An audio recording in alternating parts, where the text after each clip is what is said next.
Bem, mais uma vez, um bom dia a todos.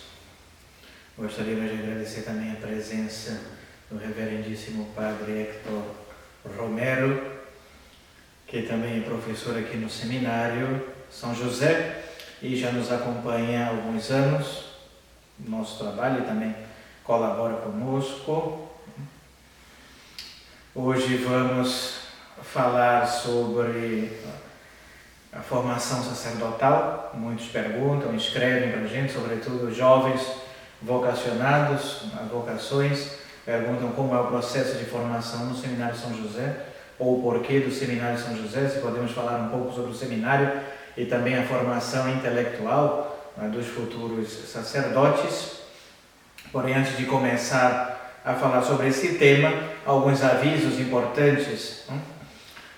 Lançamos o nosso catálogo de livros, então aqueles que nos acompanham podem ter acesso. Vamos disponibilizar aqui no final do vídeo um link que vai remeter ao catálogo com livros, publicações do seminário. Então não deixem de adquirir esses livros, são livros de formação, tanto para sacerdotes como também para os leigos. Os benfeitores mensais, aqueles que contribuem mensalmente com o seminário, recebem essas publicações. Já todos os meses enviamos algumas das nossas publicações, artigos, conferências e livros também, brochuras, gratuitamente para os benfeitores. E aqueles que quiserem adquirir, podem comprar também diretamente no site do seminário, entrar em contato conosco pelo e-mail do seminário, ou também por telefone, por via WhatsApp, aí nós responderemos. Temos ainda o ofício da Semana Santa, por exemplo, que foi utilizado durante essa Semana Santa, ainda sobraram alguns exemplares. Então, aqueles que querem acompanhar no próximo ano a Semana Santa aqui no seminário, segundo as rubricas do Papa São Pio X,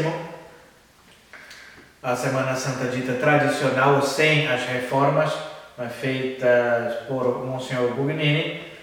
Então aqui está uma edição muito bem feita, capa dura, com as leituras, as explicações todas em latim e português, para quem quiser acompanhar. Temos também ainda o livro do Padre Antônio Checada, Obra de Mãos Humanas, que é uma referência de um estudo bem elaborado sobre a missa modernista, a missa de Paulo VI. Então ainda temos também alguns exemplares da Obra de Mãos Humanas, não deixem de adquirir. Então se alguém tem alguma dúvida ainda, se pode ir na missa nova, se de fato há um complô, será que essa missa nova de fato é algo protestante, é algo católico? Leia o Padre Checada e aí vai tirar todas as dúvidas. Não somente também sobre a missa modernista, mas a reforma litúrgica também. Aí porque nós aderimos ou aceitamos o missal, seguimos o missal de São Pio X, aí não seguimos os outros missais, ou de Pio XII, ou de João XXIII, de 62. Então está tudo aqui explicado no livro Obra de Mãos Humanas, do Padre Antônio Checada. E estamos também com grande esforço traduzindo outros livretos e artigos do Padre Checada, vai estar tudo disponibilizado no nosso catálogo. Gostaríamos de avisar também que já começamos as missas em São Paulo. Se Deus quiser, vamos continuar alguns finais de semana rezando missa em São Paulo. E aqueles que tiverem interesse, quem for da Grande São Paulo, da capital, entre em contato conosco. Vamos deixar o e-mail e o telefone e vamos estar enviando os locais de missa em São Paulo, para facilitar um pouco. O seminário fica na zona rural, então às vezes é difícil as pessoas virem aqui para a Santa Missa. Então é mais fácil que às vezes o padre vai, porém é necessário, claro, sempre contribuir, porque há sempre gastos, combustível, alimentação, que às vezes rezamos missa, por exemplo, às 11 horas, depois tem que comer alguma coisa. Então os fiéis devem se juntar aí para ajudarem, se quiserem, a Santa Missa, os sacramentos. É necessário um sacrifício também da parte dos fiéis em colaborar com essas iniciativas. É difícil encontrar missa no Nunacuma em São Paulo, ou seja, missas que não tem nenhuma ligação com os modernistas ou com o heresiarca Jorge Mário Bergoglio. há essas missas aí, né, de moto próprio, que às vezes nem missas são, mas de fato são falsos sacerdotes. Então é uma graça muito grande para quem está em São Paulo poder ter os santos sacramentos, né, legítimos e válidos. Vamos também falando sobre esse tema da educação. O padre vai falar um pouco sobre a formação também do clero, né, daqueles que ingressam no seminário, que eles têm que se estudar, os anos de formação para serem bons sacerdotes. E depois também estou preparando conferências sobre a educação dos filhos, as famílias, a obrigação dos pais de família em porem os filhos em escolas católicas ou darem instrução religiosa aos seus filhos, e porque eu sempre recomendo atualmente o homeschool, o ensino domiciliar, em vez de enviar para essas escolas públicas ou acatólicas, ou mesmo ditas católicas, que não são nada de católicas. Então eu vou dar também formação para os pais de família, de como procederem, antes de enviarem os filhos para essas escolas, meditarem um pouco. Será que de fato essas escolas são católicas, seguem as normas da igreja, etc.? Então eu vou dar depois dessa conferência, daremos várias conferências e ensinamento da igreja sobre as escolas ditas católicas. Então, padre, vamos começar um pouco falando sobre essa formação dos nossos candidatos. Por exemplo, como eu disse, alguns jovens sempre se perguntam: padre, quantos anos de formação, o que é necessário estudar no seminário, a filosofia, a teologia, outras matérias anexas também, ou por que não ir a outros seminários, qual é o diferencial do seminário São José para os outros seminários, ou, por exemplo, alguns que nem fazem seminário, se ordenam sacerdotes aí sem formação alguma. O que dizer para esses jovens que nos seguem e nos acompanham, padre? Sí, entonces, bueno, en primer lugar está la cuestión de la vocación, ¿no? Entonces, lo primero que se puede decir es que un joven, cuando llega a cierta edad, ya vamos a decir normalmente hacia el final de sus estudios, por lo menos los estudios básicos que tiene, ¿no? Alrededor de ya cuando se llega a los 15, 16 años, 17, más o menos esa edad, pues empezar a preguntarse qué es lo que se va a hacer, qué es lo que va a hacer de su vida, ¿no? Y sobre todo cuál es la voluntad de Dios, ¿no? Si Dios lo llama, no sé, a fundar una familia, o lo llama a la vida religiosa o al sacerdocio. Entonces, en todos los tiempos y en todos los lugares, esa primera pregunta, que es un poco la base de todo, es sobre ese llamado, ¿no?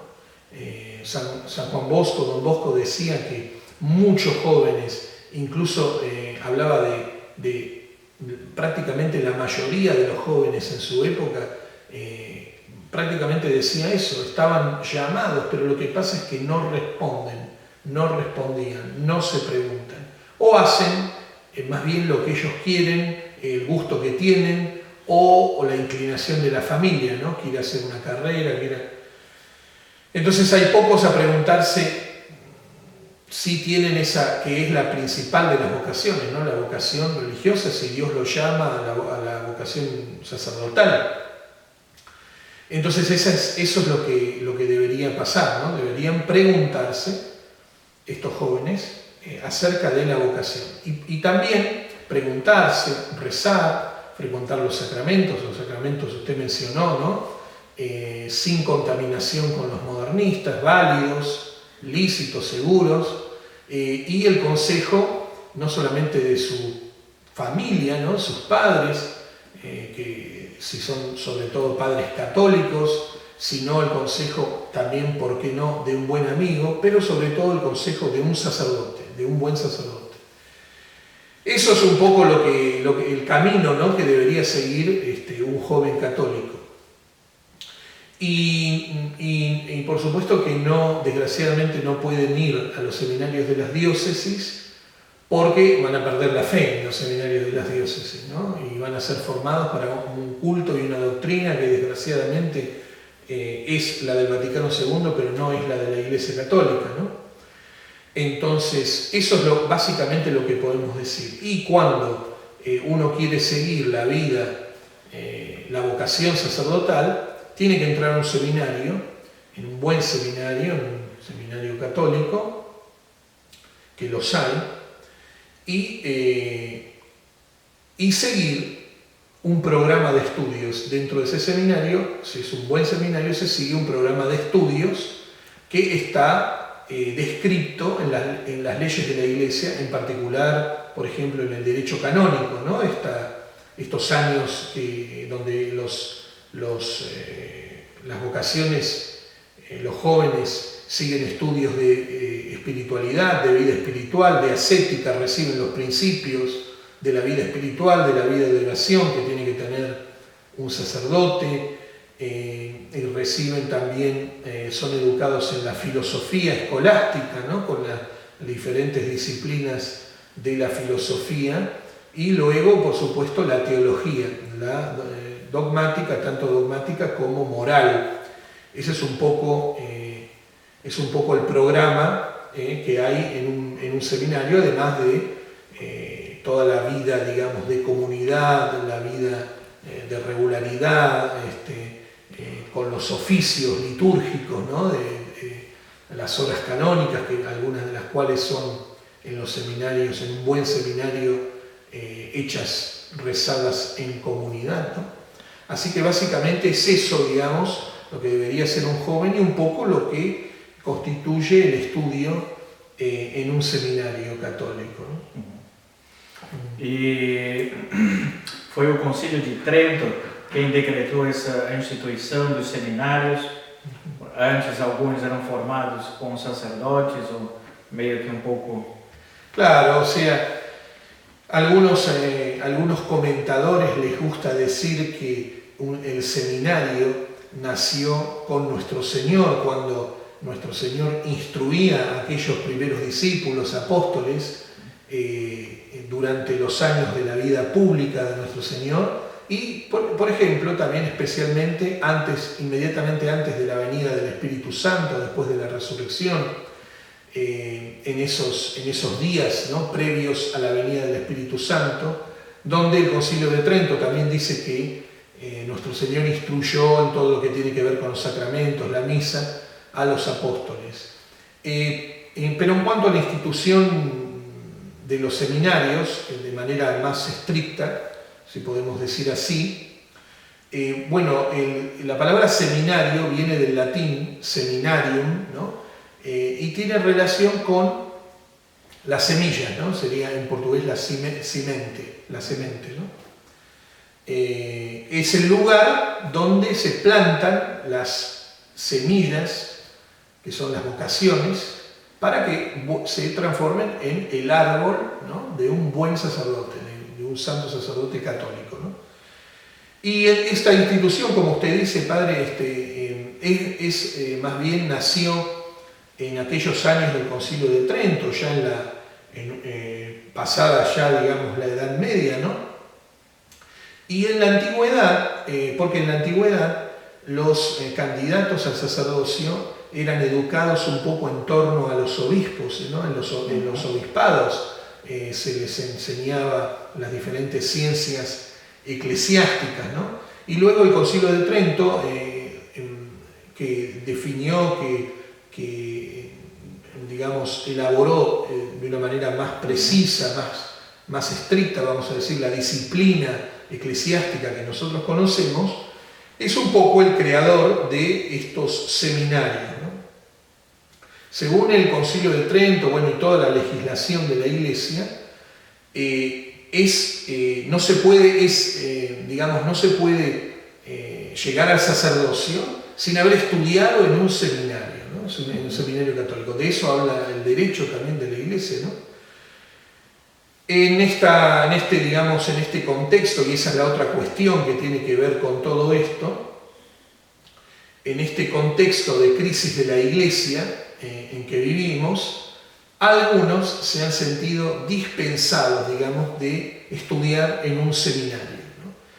Como pretexto se presenta la necesidad, ¿no?, de los fieles, o la necesidad que atraviesa la Iglesia, y entonces existen dentro, sobre todo, de los grupos sedevacantistas, por llamarlos así, existen algunos grupos donde hay sacerdotes que no tienen seminario, ¿no?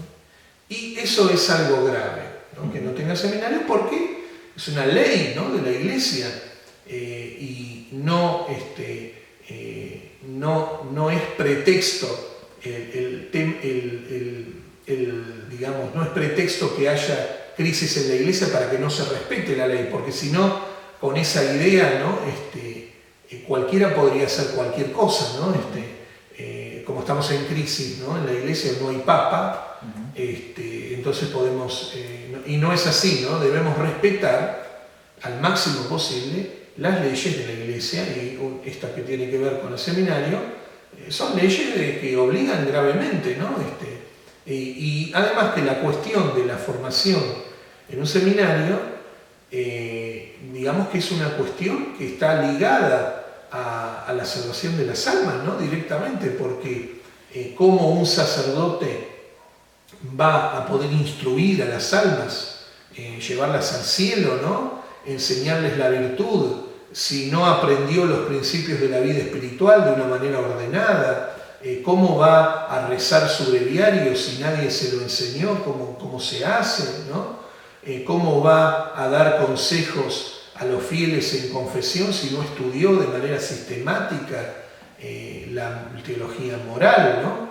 El latín, para decirlo. El latín, ¿cómo alguien va a conferir incluso válidamente los sacramentos si no pronuncia bien el latín, en lo que tiene que ver sobre todo con la forma sacramental, si no está bien pronunciada? ¿Cómo va a seguir las rúbricas que están todas en latín en los libros litúrgicos, etcétera, ¿no? Es una cuestión que tiene una gravedad, y que la salvación de las almas de los fieles está directamente conectada y ligada. Así que no se puede obviar el hecho de ir a un seminario, no se puede obviar. Estamos obligados a respetar esta ley, y de hecho existen seminarios católicos, ¿no? Entonces, como así también hay que respetar la ley para la Iglesia de rito latino, por ejemplo, la Iglesia de Occidente, o el celibato, por ejemplo, sí, obliga gravemente, ¿no? Esto es la ley canónica de la Iglesia latina, y obliga bajo pecado grave, ¿no? Hasta en Oriente existe esta importancia dada al celibato. Por ejemplo, incluso si el Oriente tiene clero casado, no se casa el clero después del sacerdocio, por ejemplo, después de recibir el sacerdocio, nunca, sino que ya eligen algunas veces a personas casadas para el sacerdocio, y nunca se elige para el episcopado, incluso en Oriente, a una persona que no sea célibe, a un sacerdote que no sea célibe. Entonces vemos también cómo incluso en Oriente se le da importancia a esta cuestión, y también alrededor de esto hay pretextos, ¿no? Como que la necesidad, etcétera, ¿no? Pero no es un pretexto, porque es una ley que obliga gravemente en la Iglesia, y debemos respetar las leyes de la Iglesia al máximo posible, ¿no? Pero no se puede hacer un cónclave, no se puede hacer tampoco, no se puede ordenar clero casado, y cometen un grave pecado, tanto los sacerdotes que se hacen ordenar sin haber estudiado en un seminario, como aquellos también que no respetan el celibato, ¿no? Y ordenan clero que no es célibe, y ellos mismos no son célibes, ¿no? Então, padre, vemos que é necessário, como diz São Francisco de Sales, para um bom sacerdote ter a ciência e a piedade, a vida de oração, e também a ciência, né? O conhecimento filosófico, teológico. Então, durante o primeiro ano aqui no seminário, tem um ano de espiritualidade, onde se estuda teologia ascética e mística, como o padre falou, né? A vida de oração, como aprender a rezar, a assistir a Santa Missa, utilizar os livros litúrgicos, o missal, fazer a meditação, a oração mental, rezar o rosário, tudo isso se aprende no ano de espiritualidade. Depois vai para a filosofia, onde se estuda a filosofia escolástica, né? Tomista, e também depois segue-se a teologia propriamente dita, a Sagrada Escritura, a teologia moral, a teologia dogmática, direito canônico, a liturgia.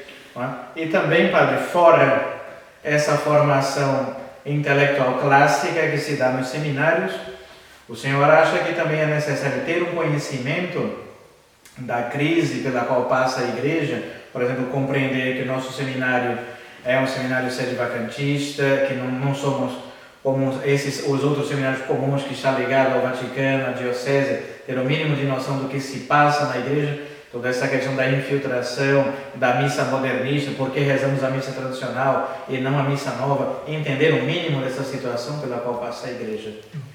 Sí, claro, es bien necesario, ¿no? Porque desgraciadamente, como estábamos hablando, donde hay esta ignorancia, donde no se respetan las leyes de la Iglesia y se va en contra de las leyes de la Iglesia que exigen, ordenan una formación determinada de los eclesiásticos, pues vemos el desorden, la confusión, la anarquía, en que están varios de los grupos sedevacantistas que existen, ¿no?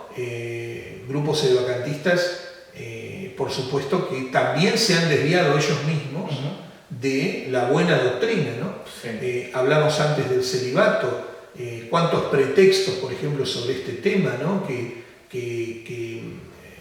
Empezar a decir, ¿no? Que algunos apóstoles no eran célibes, como San Pedro, por ejemplo, no lo era, y otros también, pero de todos modos, el sumo sacerdote, el primero, el gran sacerdote, que es nuestro Señor Jesucristo, por supuesto que era célibe, y también aquel discípulo amado, San Juan Evangelista, era célibe y era precisamente el discípulo amado, ¿no?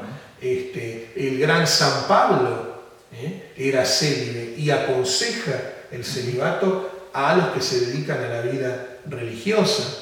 Varios de los apóstoles también lo eran. Entonces, por supuesto que el estudio para todos y sobre todo para los eclesiásticos es de una necesidad fundamental. Sin ese estudio se asisten a desastres, a horrores, como vemos desgraciadamente en varios grupos.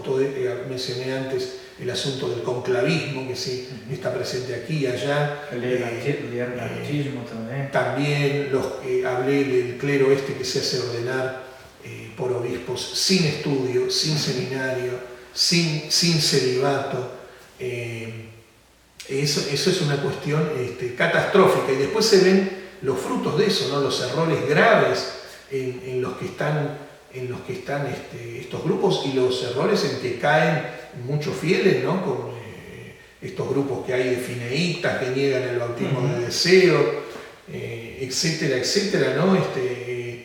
Por eso la formación es fundamental, es muy importante, y hay que estudiar la situación presente de la crisis de la Iglesia a la luz de los principios católicos, teológicos, litúrgicos, disciplinarios que siempre tuvo la Iglesia, ¿no? Entonces, sí, por supuesto, la cuestión de la formación es una cuestión fundamental, y como digo, así se evitan graves errores. Mencionamos a estos que acabamos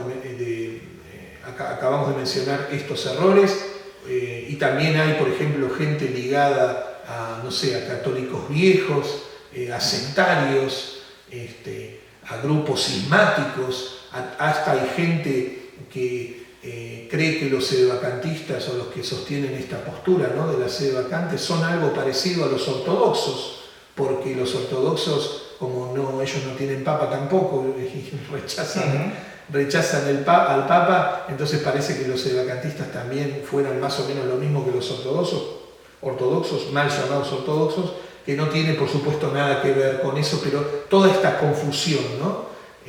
Nosotros somos, con la gracia de Dios, los mayores defensores del papado, ¿no? y del papa, de los verdaderos papas, ¿no?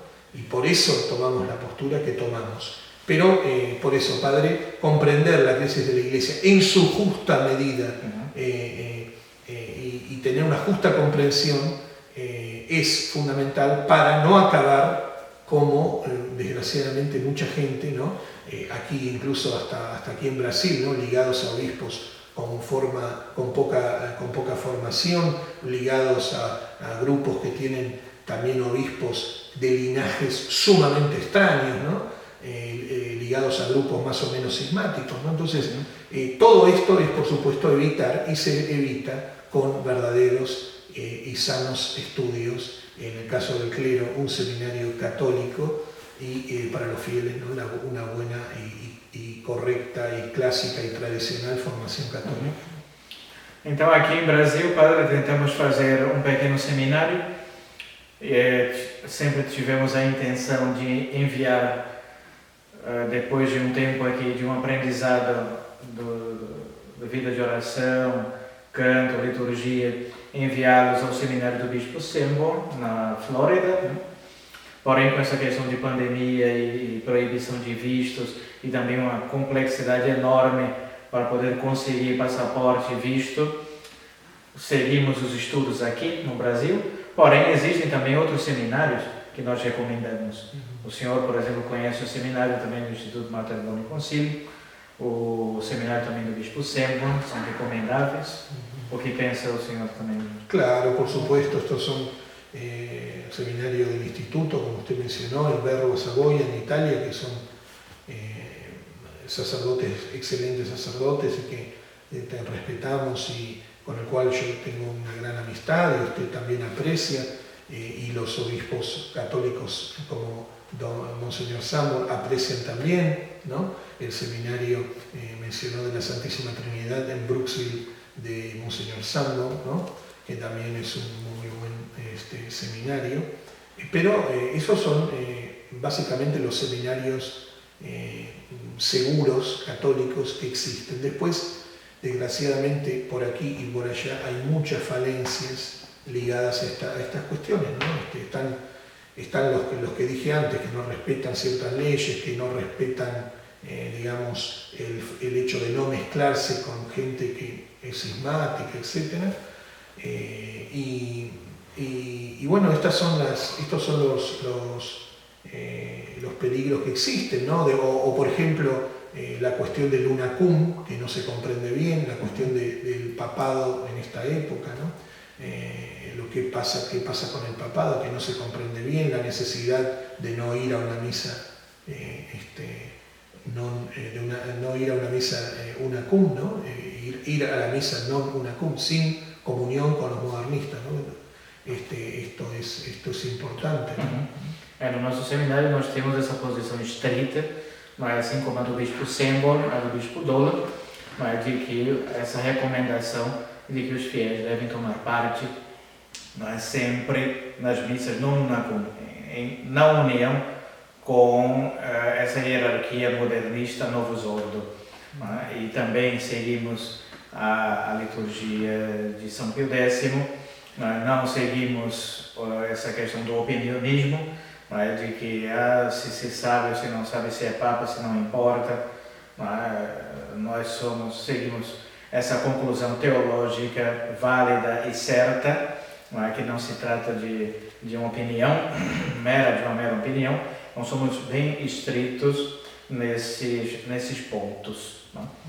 Então, agradecemos, Padre, mais uma vez a sua presença aqui. Vamos sempre que possível já disponibilizando, talvez uma vez por semana, conferências instrutivas e formativas, e que os fiéis sigam acompanhando, se inscrevam no canal nosso, para poder receber as atualizações do nosso seminário. En el sitio de Monseñor Dolan y el Padre Chicada, ¿no? Que él también Traditional Mass, se pueden encontrar los de lengua inglesa, ¿no? Pueden encontrar los que lean inglés, además de los videos en internet, en ese sitio se pueden encontrar los artículos, ¿no? Encerramos com uma bênção para Sí. Benedictio Dei Omnipotens.